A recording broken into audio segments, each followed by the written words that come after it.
നമസ്കാരം. ഞാൻ ഇന്ന് വന്നിരിക്കുന്നത് ജൂനിയർ ആർട്ടിസ്റ്റിനെ കുറിച്ചുള്ള ജൂനിയർ ആർട്ടിസ്റ്റിന്റെ അവസ്ഥകളെ കുറിച്ച് പറയാനുണ്ട്. ഞാനൊരു ജൂനിയർ ആർട്ടിസ്റ്റ് ആയിട്ട് വന്നതാണ്. ഞാൻ നിർത്തിയ പരിപാടി. അപ്പൊ അത് കറക്റ്റ് ആയിട്ട് എനിക്ക് അറിയാം. അപ്പൊ അതിനെക്കുറിച്ച് പറയാനാണ്. പിന്നെ ഇതിനെക്കുറിച്ച് കൂടുതൽ പറയാനായിട്ട് വന്നത്, എനിക്കിത് പറയണമെന്ന് തോന്നിയിട്ട് കുറെ നാളായി, പക്ഷെ സമയം കിട്ടിയില്ല.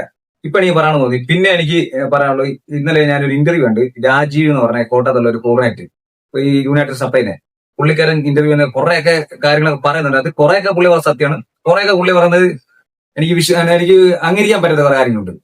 അപ്പൊ അതിനെക്കുറിച്ചുള്ള റിയാക്ഷൻ ചെയ്യുന്നുണ്ട്. അപ്പൊ അതിലേക്ക് വരാം. ഓക്കെ. ഇപ്പൊ ജൂനിയർ ആർട്ടിസ്റ്റ്, നിങ്ങൾ എന്നെ ഓർത്തിക്കേ, ജൂനിയർ ആർട്ടിസ്റ്റ് ഇല്ലെങ്കിൽ സിനിമയില്ല. പോട്ടെ, നമുക്ക് ബാക്കിയുള്ള സിനിമകൾ വിടാം, മലയാള സിനിമ മാത്രം നോക്കാം. ജൂനിയർ ആർട്ടിസ്റ്റ് ഇല്ലെങ്കിൽ മലയാള സിനിമയില്ല. നിങ്ങൾ എന്നെ ഓർത്തി, ഏത് സിനിമയിലെ ജൂനിയർ ആർട്ടിസ്റ്റ് ഇല്ലാത്തത്?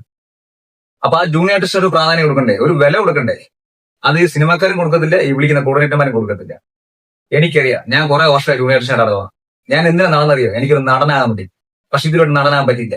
എന്തിന്? ടോവിനോട് അന്വേഷിപ്പിങ് കണ്ടെത്തുന്ന മൂവി ഞാൻ ഒരു ക്യാരക്ടർ വേർഷൻ ഡബ് ചെയ്ത്, അതെനിക്ക് ഓഡീഷൻ വഴി കിട്ടിയതാ. എന്നിട്ട് പോലും എനിക്ക് രക്ഷപ്പെടാൻ പറ്റിയിട്ടില്ല. കാര്യം വേറെ കൊണ്ടല്ല, അത് തന്നെ ജൂനിയർ ആർട്ടിസ്റ്റ് ആയിട്ടാണ് അവർ വിളിച്ച് അത് ജൂനിയർ ആർട്ടിസ്റ്റ് പേയ്മെന്റ് അടിക്കാന്ന് 500 രൂപ അടിക്കാന്ന് തന്നത്. ഒരു ആർട്ടിസ്റ്റ് ചെയ്യേണ്ട വർക്കാണ് ഞാൻ ചെയ്തത്. എന്നിട്ട് എനിക്ക് 500 രൂപ തന്നത്. അപ്പൊ ജൂനിയർ ആർട്ടിസ്റ്റേക്ക് വരുവാണ്. ഈ ജൂനിയർ ആർട്ടിസ്റ്റ് ശരിക്കും കഷ്ടപ്പെട്ടാണ് വരുന്നത്. അതായത് രാവിലെ 7 മണിക്ക് എത്താൻ പറയുമ്പോൾ അവർ 5 മണിക്ക് വീട്ടിൽ നിന്ന് ഇറങ്ങണം. എന്നിട്ട് 7 മണിയാകുമ്പോൾ സെറ്റിലെത്തും. അവർ പറഞ്ഞ ഡ്രസ്സ് കൊണ്ടുവരും. അവർ പറഞ്ഞ എല്ലാ ജോലിയും ചെയ്യും. വെയിൽ കൊള്ളും, ചെളിക്കത്തി അവിടെ ചെളിക്കത്തി, മഞ്ഞുള്ള എല്ലാം ഉണ്ട്. പക്ഷേ അവർക്കൊരു വിലയില്ല. അവർ പട്ടിപ്പണി ചെയ്യുക.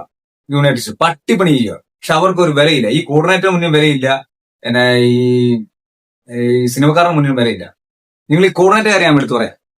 ഈ കോർഡിനേറ്റർ ഇപ്പൊ രാജീവ് എന്ന് പറഞ്ഞ പുള്ളി മെയിൻ കോർഡിനേറ്റർ. പക്ഷെ പുള്ളിക്ക് താഴെ കുറച്ച് സബ്ബുണ്ട്. ഈ സബ്ബുകൾക്ക് ഭയങ്കര അഹങ്കാരമാണ്. അതായത് ഇവരുടെ ജാടയാണ് നമുക്ക് സഹിക്കാൻ പറ്റുന്നത്. ഇവരുടെ വിചാരം ഇവരാണ് മലയാള സിനിമ ഭരിക്കുന്നത്, ഇവരാണ് മലയാള സിനിമ രാജാവെന്ന് പറഞ്ഞ ഇവർ കിടക്കുന്നത്. ഇവര് വിളിക്കുന്ന അനുസരിച്ച് ഇവർ വരും, കറക്റ്റ് ആയിട്ട് വരും. പക്ഷെ ഇവരോട് പേയ്മെന്റ് ചോദിക്കുമ്പോഴല്ലോ ഇവർക്ക് ഭയങ്കര ബുദ്ധിമുട്ടാണ്. പിന്നെ പേയ്മെന്റ് ചോദിക്കുന്നതിനോട് അവർക്ക് പിണക്കുക. പിന്നെ പേയ്മെന്റ് ചോദിക്കുന്ന ആണായിക്കോട്ടെ പെണ്ണായിക്കോട്ടെ അവർ വർക്കിന് വിളിക്കത്തില്ല. എല്ലാവർക്കും മെസ്സേജ് അയക്കും, ഇന്ന ആളെ വർക്കിന് വിളിക്കുന്നത്. പേയ്മെന്റ് ചോദിക്കുന്നവരെ ഇതാണ് ഇവരുടെ പരിപാടി.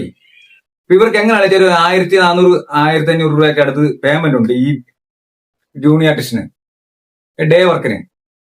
എങ്ങനെയാണെന്ന് അത്ര ഉണ്ട്, ഏകദേശം അത്ര ഉണ്ട്. അപ്പൊ ഇവർക്ക് കിട്ടുന്ന അത്ര അറിയോ? 500 രൂപ. ഞാനൊരു വീഡിയോ കാണിച്ചു തരാം. ആ വീഡിയോ കണ്ടിട്ട് ബാക്കി ഞാൻ പറയാം. ഞാൻ 92 തുടങ്ങിയാണ്. ഉപ്പുകണ്ടം ബ്രദേഴ്സ് എന്ന സിനിമയിലാണ് ജൂനിയർ ആർട്ടിസ്റ്റ് ആയിട്ട് ആദ്യമേ വരുന്നത്. അന്ന് എത്ര രൂപ ആദ്യത്തെ പടത്തിന് കിട്ടിയത്? അന്ന് 500 രൂപ. ഓക്കെ. ഇന്ന് 500 രൂപയെന്ന് 30 വർഷങ്ങൾക്ക് ഇപ്പുറം ജൂനിയർ ആർട്ടിസ്റ്റിന്റെ ഇപ്പോഴും അതൊക്കെ തന്നെ ഉള്ളൂ. അതിനൊരു മാറ്റം വന്നിട്ടില്ല. അതിന് മാറ്റം വന്നിട്ടില്ല. ആ വീഡിയോ ഉണ്ടോ? ആ വീഡിയോ ഇത് സംസാരിക്കുന്ന പുള്ളിയുടെ പേരാണ് Rajeev, coordinator Rajeev, junior artist സപ്ലൈനെ. ആ പുള്ളിക്കാരൻ പറഞ്ഞ കേട്ടോ, 1992 ഉപ്പുകണ്ടം പ്രദേശ് എന്ന സിനിമയിലേക്ക് ജൂനിയർ ആർട്ടിസ്റ്റ് ആയിട്ട് വന്നതാണ്. അന്ന് പുള്ളിക്കാരന് കിട്ടിയ 500 രൂപ. 30 വർഷത്തിന് മുമ്പാന്ന് പറഞ്ഞത് 500 രൂപ. അതേ 500 രൂപയാണ് ഇപ്പൊ 30 വർഷത്തിന് ശേഷം ഇപ്പൊ എന്നെ പോലുള്ള ജൂനിയർ ആർട്ടിസ്റ്റിനും കിട്ടിക്കൊണ്ടിരിക്കുന്നത്. അപ്പൊ നിങ്ങൾ ഓർത്ത് വയ്ക്കേ. അപ്പൊ ഇവരെന്തുമാത്രം പൈസ മുക്കുന്നുണ്ടെന്ന് ഓർത്തണം ഈ കോർഡിനേറ്റർമാര്. അന്ന് പുള്ളിക്കാരൻ ജൂനിയർ ആർട്ടിസ്റ്റ് ആയിട്ട് വന്നിട്ട് 500 രൂപ കിട്ടി. ഇപ്പൊ ഞങ്ങൾക്ക് 30 വർഷം ശേഷം ഞങ്ങൾക്ക് ഇപ്പോഴും കിട്ടുന്ന 500 രൂപയാണ്. അപ്പൊ നമുക്ക് സിനിമാക്കാർ എത്ര രൂപ കൊടുക്കുന്നുണ്ടോ നിങ്ങൾ ചിന്തിക്കണം. ഞങ്ങൾക്ക് 1400 1500 രൂപയ്ക്ക് അടുത്ത് ടച്ചുണ്ട് ഒരു ദിവസം ഡേ. അവത്തിന്ന് എത്ര രൂപ ഈ മെയിൻ കോർഡിനേറ്റും അതിന് താഴെയുള്ള സബ്ബും ഒക്കെ എടുത്തു കഴിഞ്ഞാണ് നമുക്ക് 500ലേക്ക് വരുന്നത്. നിങ്ങൾ ഓർത്തണം, നമ്മൾ അത്ര കഷ്ടപ്പെട്ട് അധ്വാനിച്ച് പണി ചെയ്തിട്ടാണ് നമുക്ക് 500 രൂപ കിട്ടുന്നത്. അത് കിട്ടുന്നതോ ഒരു മാസം കഴിഞ്ഞ് അത് അവരുടെ കൈയും കാലും പിടിച്ചു കഴിഞ്ഞാൽ കിട്ടത്തുള്ളൂ. അതും ചോദിച്ചു കഴിഞ്ഞാൽ അവർക്ക് ഭയങ്കര ബുദ്ധിമുട്ടാണ്. നമ്മളെ പിന്നെ വർക്കിന് വിളിക്കത്തില്ല പറഞ്ഞാൽ ചിലർ ചോദിക്കത്തുമില്ല. പിന്നെ അഹങ്കാരം പറച്ചില്ല, നമ്മളെ കൂടുതൽ അനാശങ്ങൾ പറഞ്ഞുണ്ടാക്കുക. ഇതൊക്കെയാണ് ഇവരുടെ പരിപാടി.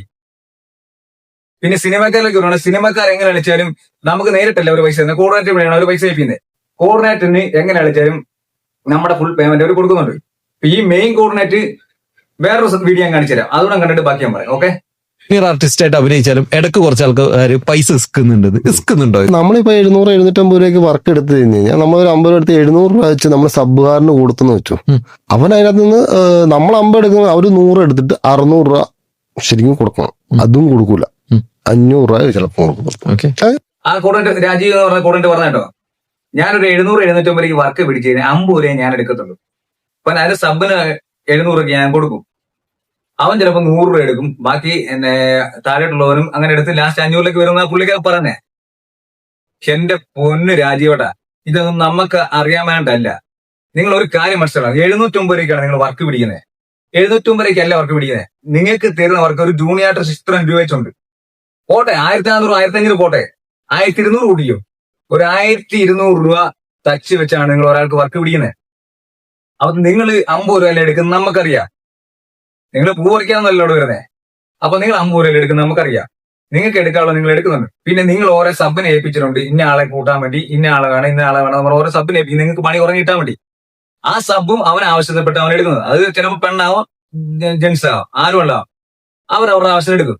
അവൻ വേറൊരു സബിനെ ഏൽപ്പിക്കും, അവന്റെ ആവശ്യമുണ്ട്. എല്ലാം കറങ്ങി തിരിഞ്ഞ് ലാസ്റ്റ് താഴേക്ക് വരുമ്പോ 500 രൂപയാണ്. ഈ 500 രൂപ താഴെ കൊടുക്കാൻ പറ്റത്തില്ല. അതുകൊണ്ടാണ് മാക്സിമം 500 കൊണ്ട് ഒതുക്കിയിരിക്കുന്നത്. 500 രൂപ കൊണ്ട് വെച്ചിരിക്കുന്നത് ജൂനിയർ ആർട്ടിസ്റ്റിന്. എന്നിട്ട് ഇത് കിട്ടുന്നത് കുറെ നാൾ കഴിയുമ്പോഴും കൈയും കാലും പിടിച്ച് കരഞ്ഞ് പിടിച്ച് വേണം. പിന്നെ അവർക്ക് വർക്ക് കിട്ടത്തില്ല. കാരണം അവർ പൈസ ചോദിക്കുന്നുണ്ടാണ്. ഒരാഴ്ച കഴിയുമ്പോൾ ഞാൻ പൈസ ചോദിക്കും. ആ പൈസ ചോദിക്കുമ്പോൾ ഇവർക്ക് ഇഷ്ടപ്പെടത്തില്ല. ഇവർ ഉടനെ നമ്മളോട് ഉടനെ പറയാം, നീ മാത്രം പൈസ ചോദിക്കുന്നുള്ളൂ, അതാണ് ഇതാണ്, നീ ഇങ്ങനെ പൈസ ചോദിക്കുന്നത്. ഞാൻ പറയാം, ഞാൻ ജോലി ചെയ്ത് പൈസ ചോദിക്കുന്നത്, ഞാൻ അധ്വാനിച്ച് പൈസ ചോദിക്കുന്നത്. അത് ചോദിക്കാൻ എനിക്ക് അവകാശമുണ്ട്. ഞാൻ ഇങ്ങോട്ട് കടവല്ല ചോദിക്കുന്നത്, ഞാൻ പറഞ്ഞിട്ടുണ്ട്. അത് അവർക്ക് ഇഷ്ടപ്പെടത്തില്ല. ഉടനെ അവർ വേറെ കോർഡിനേറ്റർമാരെ വിളിച്ച് മെസ്സേജ് അയച്ചിട്ട് നമ്മളെ വർക്കിന് വിളിപ്പിക്കില്ല.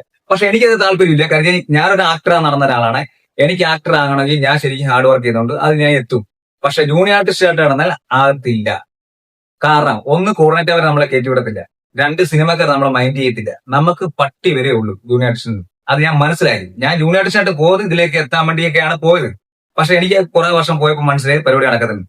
കാരണം നമ്മളൊരു വർക്കിന് പോയി കഴിഞ്ഞാൽ, ചാൻസ് ചോദിക്കാണ്ട് പോയി കഴിഞ്ഞാൽ ഉടനെ കോർഡിനേറ്റർ നമ്മളെ വിളിച്ചിരുത്തി ദേഷ്യപ്പെട്ട് ചൂടായി നമ്മളെ മാറ്റി നിർത്തും. അതുകൊണ്ട് നമുക്ക് ആ പരിപാടി നടക്കത്തില്ല. പിന്നെ ഇവരെ കണ്ടുപിട്ട് ഞങ്ങൾ ചെന്ന് കഴിഞ്ഞാലോ നമ്മളോട് മാറി നിൽക്കി, സമയമില്ല, തിരക്കാണ്, തലവരാതിരിക്കുകയാണ്. എന്തെങ്കിലും ഒരു മനുഷ്യനല്ലേ എന്തെങ്കിലും ഒന്ന് ചോദിക്കുമ്പോൾ എന്തെങ്കിലും പറയാമല്ലോ. ഇതൊന്നും പറയത്തില്ല. നമ്മളെ പറഞ്ഞ് ഒഴിവാക്കും. നമ്മൾ മൈൻഡ് ചെയ്തിട്ട് വരും. അങ്ങോട്ട് എത്തിക്കഴിഞ്ഞാൽ ആരെയും പറഞ്ഞേ എത്തുന്ന മുമ്പ് കോർഡിനേറ്ററെ കാണിക്കാതെ പോകാനും പറ്റത്തില്ല. ഇതാണ്. പിന്നെ എങ്ങനെ ഒരു നടനാകും? ഒരു ജൂനിയർ ആർട്ടിസ്റ്റ് ആയിട്ട് വന്ന ഒരു പെണ്ണോ ആണോ ഇതിലിട്ട് നടന്ന നടിയായിട്ടില്ല. നിങ്ങളപ്പോ പറയും ജോജു ജയസൂര്യ അവര് എന്നൊക്കെ പറയും. ഇവരൊന്നും ജൂനിയർ ആർട്ടിസ്റ്റ് ആയിട്ട് വന്നാൽ ഇവരൊക്കെ ജൂനിയർ ആർട്ടിസ്റ്റ് ആയിട്ട് എന്ന് പറഞ്ഞാൽ വർക്ക് ചെയ്തിട്ടുണ്ട്. പക്ഷെ അവർക്ക് സിനിമകൾക്കുള്ളിൽ നല്ല ബന്ധമുണ്ട്. സിനിമാക്കാരുടെ അസിസ്റ്റന്റ് മറ്റേ ഡയറക്ടർമാരുടെയൊക്കെ നല്ല കണക്ഷൻ ഉണ്ട്. അവർ ആ ഒരു ബന്ധം ഉണ്ടാക്കിയെടുക്കുന്നുണ്ട്. നമുക്ക് ആ ബന്ധം ഉണ്ടാക്കിയെടുക്കാൻ പറ്റുന്നില്ല, സമ്മതിക്കുന്നില്ല. കോർഡിനേറ്ററും വിടത്തില്ല. അങ്ങോട്ട് ചെന്നാലും ഇവര് നമ്മളെ പുച്ഛുവാ. ഇവരുടെ കൂടെ തന്നെ ഒരു 10, 20, 15 പേര് കാണും. പക്ഷെ അവർക്ക് ആ ഒരു കണക്ഷൻ കൊണ്ടാണ് അവർക്ക് രക്ഷപ്പെടാൻ പറ്റിയത്. നമ്മളൊക്കെയാണ് ഒറ്റയ്ക്ക് വഴി വെട്ടി വരുന്നത്. നമുക്കൊന്നും അവസരം കിട്ടുന്നില്ല. എന്നിട്ട് പറയുന്ന അവര് രക്ഷപ്പെട്ട ജൂനിയർ ആർട്ടിസ്റ്റ് വഴിയാന്നൊക്കെ പറയുന്നു. ജോജിയോരൊക്കെ അതൊക്കെ ചുമ്മാ പറഞ്ഞു. ജൂനിയർ ആർട്ടിസ്റ്റ് ഒന്നും വന്നതല്ല. ഞങ്ങളൊക്കെ വരുന്നതൊക്കെ വന്നു കഴിഞ്ഞാൽ അവരൊന്നും രക്ഷപ്പെടത്തില്ല. അവരൊന്നും ജൂനിയർ ആർട്ടിസ്റ്റ് ഇല്ലേ, സിനിമയില്ല. മലയാള സിനിമ ഇല്ല. ഞാൻ മലയാള സിനിമയെ കൂട്ടുമല്ലോ, ബാക്കിയുള്ള ഭാഷകൾ പോട്ടെ, നമ്മുടെ സിനിമയുടെ കാര്യം പറഞ്ഞത്. അപ്പൊ ആ ജൂനിയർ ആർട്ടിസ്റ്റിന് ഇവര് പേയ്മെന്റ് കറക്റ്റായിട്ട് കൊടുക്കുന്നില്ല. സിനിമാക്കാർ കൊടുക്കുന്ന പേയ്മെന്റ് കറക്റ്റായിട്ട് ഇവര് കൈമാറുന്നില്ല. ഇവര് തരുന്ന ഒരു മാസം കഴിഞ്ഞാണ്. നേരത്തെ എന്ന് പറഞ്ഞാൽ നമുക്ക് ഷൂട്ട് കഴിഞ്ഞാൽ അപ്പൊ തന്നെ പായ്ക്ക പറഞ്ഞാൽ അപ്പൊ തന്നെ നമുക്ക് പൈസ കയ്യിൽ തരുമെന്ന്. ഈ കോവിഡിന് ശേഷമാണ് ഈ ഗൂഗിൾ പേയുടെ പരിപാടി, മോളിക്കൊണ്ടുള്ള പരിപാടി വന്നത്. അത് ഇവര് മുതലെടുക്കുന്നുണ്ട്, ഈ കോർഡിനേറ്റർമാര്. അത് നിങ്ങൾ മനസ്സിലാക്കണം. അവര് ഷൂട്ട് കഴിഞ്ഞാൽ ടാറ്റ പറഞ്ഞാൽ പോകത്തുള്ളൂ. പിന്നെ നമ്മൾ ചോദിക്കുന്നത് അവർക്ക് ബുദ്ധിമുട്ട് നമ്മൾ ചോദിക്കുന്നത്. പിന്നെ നിങ്ങൾ ഒരു കാര്യം മനസ്സിലായി, ഈ കോർഡിനേറ്റർമാർ ഒന്നും കയ്യിൽ നിന്ന് 1 രൂപ പോലും പോകുന്നില്ല. അവർക്ക് പോയി അവരതൊക്കെ മുതലാക്കുന്നുണ്ട്. അവർ 1 രൂപ പോലും കളയുന്നില്ല. മനസ്സിലായോ? അവർ 1 രൂപ പോലും അവർക്ക് കളയുന്നില്ല. അവര് കൈ നിട്ട് തരുന്നുമില്ല. അത് എനിക്കറിയാം കറക്റ്റായിട്ട്. പിന്നെ ഈ കോർഡിനേറ്റർമാര് പൈസ കറക്റ്റായിട്ട് കൊടുക്കാത്ത കാര്യം എന്ന് വെച്ചാൽ ഇവരെ കിട്ടുന്ന പൈസ ചില കോർഡിനേറ്റർമാർ, എല്ലാവരും പറഞ്ഞാൽ ചില കോർഡിനേറ്റർമാർ ഇത് മറിക്കും. ഒന്നിച്ചൊരു തുക കിട്ടും, നല്ല തുകയാകുമ്പോൾ ഇവരങ്ങ് മറിക്കും. ഇവര് പറഞ്ഞേക്കെ അങ്ങനെ കുറെ പേരുണ്ട്. പിന്നെ തരാം, നാളെ തരാം, മറ്റന്നാൾ തരാന്നൊക്കെ പറഞ്ഞ് പറയുമ്പോൾ മാറുന്നവരുണ്ട് കുറെ പേര്. അവർക്ക് എങ്ങനെയും വർക്ക് കിട്ടിയാന്ന് പറഞ്ഞ് നടക്കുന്നവരുണ്ട്. അവരെ പറ്റിച്ച് കുറെ പേര് പൈസ ഉണ്ടാക്കുന്നു. അതായത് പിന്നെ തരാന്ന് പറഞ്ഞിട്ട് ഇവരെടുത്തങ്ങ് മറിക്കും.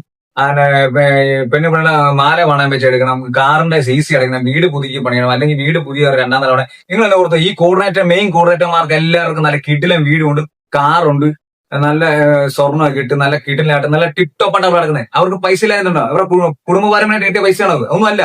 അവർ ഈ ജൂനിയർ ആർട്ടിസ്റ്റ് ആയിട്ട് വന്ന് അവർ ഈ പാവങ്ങളെ ജൂനിയർ ആർട്ടിസ്റ്റിന്റെ മുന്നിൽ കോർഡിനേറ്റർ ആയിട്ട് നിന്ന് ഈ പാവങ്ങൾക്ക് കിട്ടുന്ന പൈസയുടെ ഒരു 80% അല്ലെങ്കിൽ 70% പൈസ എടുത്തിട്ടാണ് ഇവർ കോടീശ്വരനും ഈ കാറും ബംഗ്ലാവും മേടിച്ചത്. ഇവർ അനുഭവിക്കേണ്ട പൈസ, ജൂനിയർ ആർട്ടിസ്റ്റ് അനുഭവിക്കേണ്ട പൈസയാണ് ഇവരെടുത്ത് മറിക്കുകയും തിരികെയും ചെയ്യും. പിന്നെ അവരുടെ കമ്മീഷൻ വകുപ്പ് ഇതെല്ലാം എടുത്താണ് ഇവർ ഈ കോടീശ്വരനാകുന്നതും ഈ കോടീശ്വരിയാവുന്നതും. അവർക്കൊരു ബുദ്ധിമുട്ടും ഇല്ല. അവർ നല്ല സെറ്റപ്പായിട്ട് നടക്കുന്നത്. ജൂനിയർ ആർട്ടിസ്റ്റിന് ഒരു ബൈക്ക് പോലും ഇല്ല. അവർ വേറെ ഒരുപാട് കഷ്ടപ്പെട്ട് അധ്വാനിച്ച് തന്നെ വേണം വരാനായിട്ട്. പാലക്കാട് നിന്നും തിരുവനന്തപുരത്ത് നിന്നൊക്കെ ഷൂട്ടിന് വരാനും അവിടെ വരാനും ഇവിടെ വരാനൊക്കെ അവർ ശരിക്കും കഷ്ടപ്പെട്ടവർക്ക്. അവരെ ഒരു വണ്ടിക്ക് പോലും കാണത്തില്ല. എന്തിന് പോകുന്ന നേരത്ത് ഒരു വണ്ടിക്കൂലി പോലും കൊടുത്തു വിടത്തില്ല. പക്ഷെ കോർഡിനേറ്റർമാർക്ക് എല്ലാവർക്കും കാശുണ്ട്, എല്ലാ സെറ്റപ്പും ഉണ്ട്. എന്തുകൊണ്ട്? ചുമ്മാ ചുമ്മാ ഈ ഞാൻ മുമ്പ് പറയുകയാണെങ്കിൽ ഒരു ആരെങ്കിലും കുടുംബപരമായിട്ട് കാശുള്ളവരാണ് ഈ കോർഡിനേറ്റർമാരെല്ലാം. ഒന്നുമല്ല, ആർക്കൊന്നും ഇല്ലാത്തവരാണ്. എല്ലാം ഇതിൽ വന്ന് ഉണ്ടാക്കിയത്. അതായത് ചക്കരക്കുടത്തിനകത്ത് കൈ ഇട്ട് കഴിഞ്ഞാൽ പിന്നെ നമുക്ക് കൈ എടുക്കാൻ തോന്നത്തില്ല. പിന്നെ നമ്മൾ ഇട്ടുകൊണ്ടിരിക്കുന്നത്. അവർക്കറിയാം ഇതിനകത്ത് പൈസ കിട്ടുന്ന പരിപാടിയാണ്, നല്ല രീതിയിൽ വരുമാനം ഉണ്ടാക്കുന്ന പണിയാണ്. അതുകൊണ്ട് അവർക്ക് കറക്റ്റ് ആയിട്ട് പേയ്മെന്റ് കിട്ടുന്ന അവർക്കറിയാം. അവർക്ക് കിട്ടാനുള്ള പൈസ ഇത്രയും രൂപ വെച്ച് ഒരു കോർഡിനേറ്റർ 1200 1300 കിട്ടിക്കഴിഞ്ഞാൽ, ഒരു ജൂനിയർ ആർട്ടിസ്റ്റ് കിട്ടിക്കഴിഞ്ഞാൽ ആ പൈസ ഇത്രയും രൂപ അവർ എടുത്തു കഴിഞ്ഞാൽ ഒരു 10-100 വരെ കൊടുത്തതിന് രൂപ എത്ര രൂപയായി, എത്ര വർക്ക് ചെയ്യുന്നുണ്ട്. അങ്ങനെ അവർ കാശ് തരാന്ന്. പക്ഷെ ജൂനിയർ ആർട്ടിസ്റ്റ് ഇവിടെ പാപ്പനായിക്കൊണ്ടിരിക്കുക. അവർക്ക് സിനിമയിൽ അവസരവും കിട്ടുന്നില്ല, അവർക്ക് പേയ്മെന്റും കറക്റ്റായിട്ട് കിട്ടുന്നില്ല. എന്നാൽ പറഞ്ഞ പേയ്മെന്റ് കിട്ടുന്നില്ല, അതും ഇല്ല. ഇവർക്ക് എന്നും ദുരന്തം തന്നെ, ദുരന്തമോട് ദുരന്തം. അന്ന് ഇവർക്ക് ആർക്കും സിനിമ ഇല്ലാതെ, ജൂനിയർ ആർട്ടിസ്റ്റ് ഇല്ലാതെ സിനിമ ചെയ്യാനും പറ്റത്തില്ല. പിന്നെ ഇവരുടെ ജാടയും കോർഡിനേറ്റർമാരുടെ ജാടയും ഇതൊക്കെ സഹിക്കാൻ പറ്റത്തേ. മറ്റേ രാജീവ് പറഞ്ഞനക്ക് പിന്നെ ഒരു കോർഡിനേറ്റർ ഞാൻ ഏൽപ്പിച്ചു കഴിഞ്ഞാൽ പിന്നെ അവൻ അതിന്റെ താഴെ സബ് പുതിയ പുതിയ കോർഡിനേറ്റർ വന്നോണ്ടിരിക്കുക. ഓരോ മേഖലയിൽ പെണ്ണുങ്ങൾ വരുന്ന ആണുകൾ വരുന്നത്. അവരങ്ങ് വന്നങ്ങ് കോർഡിനേറ്റ് ആകും. ഞാനാണ് കോർഡിനേറ്റ്, ഞാനാണ്. ഈ കോർഡിനേറ്റ് ആകുമല്ലാതെ ഈ കോർഡിനേറ്റർ ജാടയും പവറിൽ കാണിക്കുകയല്ലാതെ ഒരു സ്നേഹത്തോടെ നല്ല രീതിയിൽ ആരോടും പെരുമാറുന്നില്ല. ആർക്കും കറക്റ്റായിട്ട് പേയ്മെന്റ് മേടിച്ചു കൊടുക്കുന്നില്ല. ഒരു നല്ലൊരു കോർഡിനേറ്റർ ആണെങ്കിൽ, ഒരു നല്ലൊരു ആളാണെങ്കിൽ കറക്റ്റ് ആയിട്ട് ഇവരെ കാര്യങ്ങളെല്ലാം കറക്റ്റായിട്ട് ചെയ്യുകയും ചെയ്യും. ഇവരുടെ പേയ്മെന്റ് കറക്റ്റായിട്ട് മേടിച്ചു കൊടുക്കുക. അതാണ് അന്തസ്സുള്ളവർ ചെയ്യേണ്ടത്, ആത്മാർത്ഥമുള്ളവർ. ഈ പറഞ്ഞവർക്ക് ആത്മാർത്ഥയില്ല, അന്തസ്സും ഇല്ല. കാര്യം വെച്ചാൽ ഇവരൊന്നും കറക്റ്റായിട്ട് ചെയ്യത്തില്ല.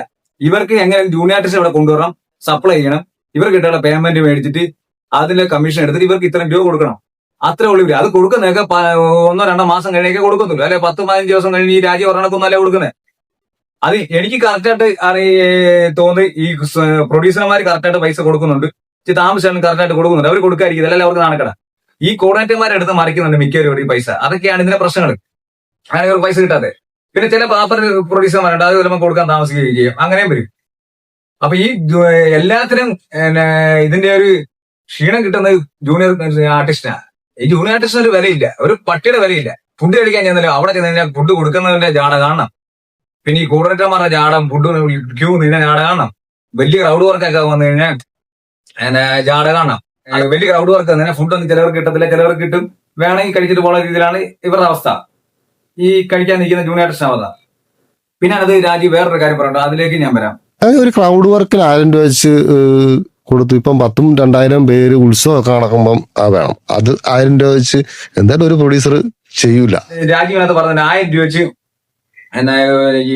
വലിയ ക്രൗഡ് വർക്ക് വന്ന് 1000 രൂപ വെച്ച് കൊടുക്കരുതെന്ന് പറഞ്ഞു പ്രൊഡ്യൂസർമാര്. അപ്പൊ ഞാനൊന്ന് ചോദിച്ചോട്ടെ രാജീവിനോട്, ഈ ക്രൗഡ് വർക്ക് ഒന്ന് 1000 രൂപ വെച്ച് കൊടുക്കുന്നത് 500 രൂപ വെച്ച് കൊടുക്കുന്നെങ്കിൽ നിങ്ങൾക്ക് എന്നപ്പോ എത്ര രൂപ കിട്ടും? ഇപ്പൊ പ്രൊഡ്യൂസർ പറയുന്നത് 500 രൂപ വെച്ചുകൊണ്ട് ഒരു ജൂനിയർ ആർട്ടിസ്റ്റിന് ക്രൗഡ് വർക്കിന് കൊടുക്കുന്നു പറഞ്ഞു. അപ്പൊ ഒരു ജൂനിയർ ആർട്ടിസ്റ്റ് 500 രൂപ വെച്ചാൽ കൊടുക്കുന്നെങ്കിൽ അപ്പൊ ഇവര് തന്നെ ജൂനിയർ ആർട്ടിസ്റ്റിന് ഒരു ക്രൗഡ് വർക്കിന് 200 രൂപ കൊടുക്കുന്നുണ്ടോ? അതായത് പ്രൊഡ്യൂസർ 500 രൂപ രാജീവിന്റെ കൊടുക്കുന്നെങ്കിൽ, അല്ലെങ്കിൽ ഒരു കോർഡിനേറ്ററെ കൊടുക്കുന്നെങ്കിൽ അവർക്ക് എന്തായാലും ഇവർ കമ്മീഷൻ എടുക്കില്ല. 50 രൂപ എന്തായാലും എടുക്കത്തില്ല, അത് കൂടുതൽ എടുക്കത്തുള്ളൂ. അപ്പൊ ഇവരെ കമ്മീഷൻ എടുത്തതിന് 10-150 രൂപ ഇവർക്ക് ക്രൗഡ് വർക്ക് കിട്ടത്തില്ല. ഏത് ക്രൗഡ് വർക്കിന് പോയാലും, ഏത് ക്രൗഡ് വർക്ക് അല്ലാത്ത വർക്കിന് പോയാലും ഇവർ 500 രൂപ കൊടുക്കത്തുള്ളൂ കോർഡിനേറ്റർമാര്. പ്രൊഡ്യൂസർമാർ കൊടുക്കുന്നത് 500 രൂപ ഒന്നും അല്ല കൊടുക്കുന്നത്. അവർ ഞങ്ങളുടെ പേയ്മെന്റ് രാവിലത്തെ ഷൂട്ടാണെങ്കിൽ, പകൽ ഷൂട്ടാണെങ്കിൽ 1200, 1300, 1400 മാക്സിമം ആ റേഞ്ചാണ് എനിക്കറിയാം കറക്റ്റായിട്ട്. ആ റേഞ്ച് ആണ് കൊടുക്കുന്നത്. അത് കറക്റ്റായിട്ട് നമുക്ക് ഇവർ പോട്ടെ ഒരു 100-150 രൂപ എടുത്തിട്ട് ബാക്കി പൈസ പോട്ടെ 400 രൂപ അല്ലെങ്കിൽ 300 രൂപ എടുത്തേ, 1300 300 എടുത്തേ, 1000 രൂപ കൊടുക്കാനോ. അപ്പൊ ഇത് അവർ കൊടുക്കത്തില്ല. അപ്പൊ ഈ പ്രൊഡ്യൂസർമാർ കൊടുക്കുന്നത് 500 രൂപ ഒന്നും അല്ല കൊടുക്കുന്നത് ഒരു ക്രൗഡ് വർക്കിന്. 500 രൂപ കൊടുക്കുന്നത് ഇവരുടെ പേയ്മെന്റും കഴിഞ്ഞ് കമ്മീഷനും കഴിഞ്ഞ് എന്നാ കിട്ടും? നമുക്ക് കിട്ടത്തില്ല. എല്ലാവർക്കും ക്രൗഡ് വർക്കാണല്ലോ, അല്ലാത്ത വർക്കുകൾ 500 രൂപ കിട്ടുന്നുള്ളൂ. അപ്പൊ പ്രൊഡ്യൂസർമാർ എത്ര കൊടുക്കണം നിങ്ങൾ അന്നപ്പോ ചിന്തിച്ചോണം. ഇത്രയും രൂപ കൊടുക്കുന്നുണ്ടോ അല്ലേ ഇവര് 500 രൂപ നമുക്ക് തരുന്നേ? അപ്പൊ എത്ര രൂപ വെട്ടുന്നുണ്ടോ നിങ്ങൾ ഓർക്കണം. അപ്പൊ കോർഡിനേറ്റർമാരും കൊള്ള എല്ലാം കണക്കാണ്. അവർക്ക് അവരുടെ കാര്യങ്ങൾ നടക്കണം, സിനിമക്കാർ അവരുടെ കാര്യങ്ങൾ നടക്കണം. ഇതിനെല്ലാത്തിനും ജൂനിയർ ആർട്ടിസ്റ്റിലെ പരിപാടി നടക്കത്തുമില്ല. ആ ജൂനിയർ ആർട്ടിസ്റ്റിനായിട്ടാണ് ഈ കുരുതി കളിക്കുന്നത്. ആ ജൂനിയർ ആർട്ടിസ്റ്റിനാണ് ഇവർ കൊല്ലാക്കൊല ചെയ്യുന്നത്. എല്ലാരും കൊണ്ട് ജൂനിയർ ആർട്ടിസ്റ്റിന് നല്ല സമയമാണ്. പക്ഷെ ഈ ജൂനിയർ ആർട്ടിസ്റ്റ് പഠിക്കത്തുമില്ല. അന്നേ ഈ ജൂനിയർ ആർട്ടിസ്റ്റ് ഒരു സംഘടന ഉണ്ടോ? ഇല്ല. ജൂനിയർ ആർട്ടിസ്റ്റിന് ഒരു പരാതി പറയാനില്ല. സംഘടനയൊക്കെ ഉണ്ടെന്നൊക്കെ പറഞ്ഞിട്ട് 1000 രൂപ ആക്കാൻ പോകുന്നൊക്കെ പറഞ്ഞിട്ട് ചുമ്മാ പറഞ്ഞ 1000 രൂപ ആക്കാനും പോകുന്ന സംഘടന ഒന്നുമില്ല. ഈ സംഘടന എല്ലാ പരിപാടിക്കും സംഘടന ഉണ്ട്. ജൂനിയർ ആർട്ടിസ്റ്റ് മാത്രം സംഘടന ഇല്ല. ആ സംഘടന ഉണ്ടെങ്കിൽ ഒരു ജൂനിയർ ആർട്ടിസ്റ്റിന് എത്ര രൂപ പ്രൊഡ്യൂസർ വെച്ചിട്ടുണ്ട് അത്രയും രൂപ കറക്റ്റായിട്ട് കിട്ടും സംഘടന ഉണ്ടെങ്കിൽ. ഈ സംഘടന ഉണ്ടാക്കാത്ത കാര്യം ഇത് തന്നെയാണ്. പ്രൊഡ്യൂസർമാർ കൊടുക്കുന്ന പൈസ ജൂനിയർ ആർട്ടിസ്റ്റിനായിട്ട് നേരിട്ട് കിട്ടിക്കഴിഞ്ഞാൽ അല്ലെങ്കിൽ കമ്മീഷൻ കഴിഞ്ഞ ഒരു 1000 രൂപ കിട്ടിക്കഴിഞ്ഞാൽ ഈ കോർഡിനേറ്റർമാർക്കൊന്നും കിട്ടത്തില്ല. അതുകൊണ്ട് അവർക്കൊന്നും കിട്ടത്തില്ലെന്ന് ഉറപ്പുണ്ടാണ് ഈ സംഘടന ഒന്നും ഉണ്ടാകത്തില്ല. ഉണ്ടായാലും അത് പൊട്ടിച്ച് കളയുകയും. അപ്പൊ ജൂനിയർ ആർട്ടിസ്റ്റ് ദുരന്തം എനിക്ക് ഇത്ര പറയാനുള്ളൂ. ഇത് കേൾക്കുന്നുണ്ടെങ്കിൽ ഇത് ഷെയർ ചെയ്യുക, സപ്പോർട്ട് ചെയ്യുക, മാക്സിമം സപ്പോർട്ട് ചെയ്യുക. പിന്നെ എന്റെ ചാനൽ ഒന്ന് സബ്സ്ക്രൈബ് ചെയ്തേക്കണം. ഓക്കെ.